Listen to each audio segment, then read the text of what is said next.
Assalamualaikum warahmatullahi wabarakatuh. Di sini saya akan mempresentasikan tentang mata kuliah pendidikan kewarganegaraan, yaitu tentang edukasi demokrasi di Indonesia.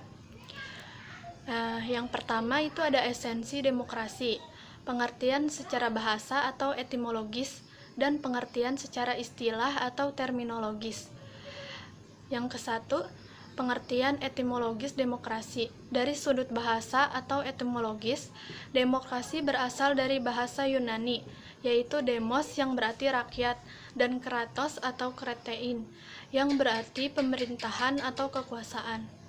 Konsep demokrasi lahir dari Yunani kuno, yang dipraktikkan dalam hidup bernegara antara abad ke-4 sampai dengan ke-6 Masehi. Demokrasi adalah demokrasi langsung, atau direct demokrasi. Artinya, hak rakyat untuk membuat keputusan-keputusan politik dijalankan secara langsung oleh seluruh rakyat atau warga negara. Di sini ada contoh dalam demokrasi secara langsung. Yang pertama, tidak ada tempat yang menampung seluruh warga yang jumlahnya cukup banyak. Yang kedua, melaksanakan musyawarah dengan baik dengan jumlah yang sangat sulit dilakukan. Ketiga, hasil persetujuan secara bulat mufakat sulit tercapai karena sulitnya memungut suara dari peserta yang hadir. Keempat, masalah yang dihadapi negara semakin kompleks dan rumit sehingga membutuhkan orang-orang yang secara khusus berkecimpung dalam penyelesaian masalah tersebut. Terus di sini ada demokrasi atas dasar penyaluran rakyat. Ada dua macam, yaitu demokrasi langsung dan demokrasi tidak langsung. Demokrasi langsung adalah paham demokrasi yang mengikut-sertakan setiap warga negaranya dalam permusyawaratan untuk menentukan kebijaksanaan umum dan undang-undang. Demokrasi tidak langsung adalah paham demokrasi yang dilaksanakan melalui sistem perwakilan. Demokrasi tidak langsung atau demokrasi perwakilan biasanya dilaksanakan melalui pemilihan umum. Terus di sini ada untuk negara-negara modern, penerapan demokrasi tidak langsung dilakukan karena sebagai alasan, antara lain yaitu satu, penduduk yang selalu bertambah sehingga pelaksanaan musyawarah pada suatu tempat tidak dimungkinkan. Yang kedua, masalah yang dihadapi semakin kompleks karena kebutuhan dan tantangan hidup semakin banyak. Ketiga, setiap warga negara mempunyai kesibukan sendiri-sendiri di dalam mengurus kehidupannya, sehingga masalah pemerintahan cukup serahkan pada orang yang berminat dan memiliki keahlian di bidang pemerintahan negara. Terus kedua, pengertian terminologis demokrasi. Di sini ada definisi tentang demokrasi, yaitu menurut Harris Soker, demokrasi adalah bentuk pemerintahan rakyat.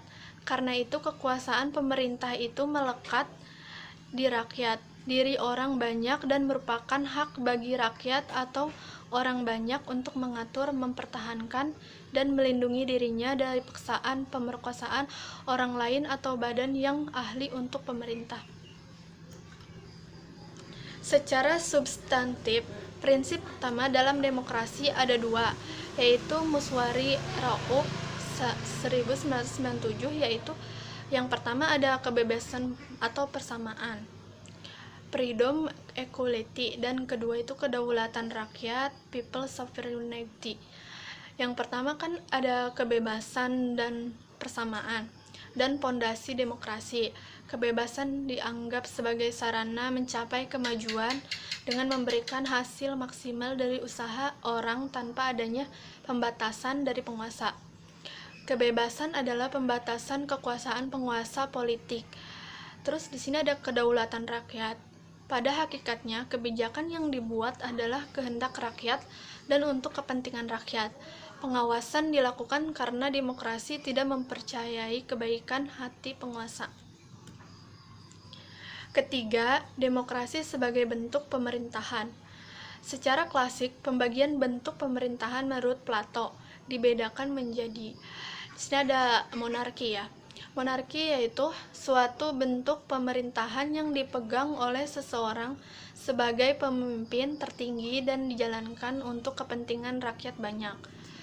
Terus ada tirani, yaitu suatu bentuk pemerintahan yang dipegang oleh seseorang sebagai pemimpin tertinggi dan dijalankan untuk kepentingan pribadi. Terus ada aristokrasi, yaitu suatu bentuk pemerintahan yang dipegang oleh sekelompok orang yang memimpin dan dijalankan untuk kepentingan rakyat banyak. Terus ada oligarki, yaitu suatu bentuk pemerintahan yang dipegang oleh sekelompok dan dijalankan untuk kelompok itu sendiri. Demokrasi, yaitu suatu bentuk pemerintahan yang dipegang oleh rakyat, dijalankan untuk kepentingan rakyat banyak. Dan keempat, ada demokrasi sebagai sistem politik. Terus di sini ada definisi tentang demokrasi sebagai sistem politik menurut Henry B. Mayo. Menyatakan bahwa demokrasi sebagai sistem politik merupakan suatu sistem politik yang menunjukkan bahwa kebijakan umum ditentukan atas dasar mayoritas oleh wakil-wakil yang diawasi secara efektif oleh rakyat dalam pemilihan yang berkala yang didasarkan atas prinsip kesamaan politik dan diselenggarakan dalam suasana terjaminnya kebebasan politik. Terus di sini ada prinsip-prinsip dari sistem politik demokrasi. Yang pertama itu ada pemerintahan konstitusional. Terus ada pemerintahan berdasarkan hukum, rule of law, pemerintahan mayoritas, pemerintahan dengan diskusi, pemerintahan umum yang bebas, partai politik lebih dari satu dan mampu melaksanakan fungsinya, manajemen yang terbuka, pers yang bebas, pengakuan terhadap hak-hak minoritas, perlindungan terhadap hak asasi manusia, peradilan yang bebas dan tidak memihak, dan pengawasan terhadap administrasi negara. Dan kelima, demokrasi sebagai sikap hidup. Di sini ada perilaku demokrasi terkait dengan nilai-nilai demokrasi. Perilaku yang senantiasa bersandar pada nilai-nilai demokrasi akan membentuk budaya atau kultur demokrasi.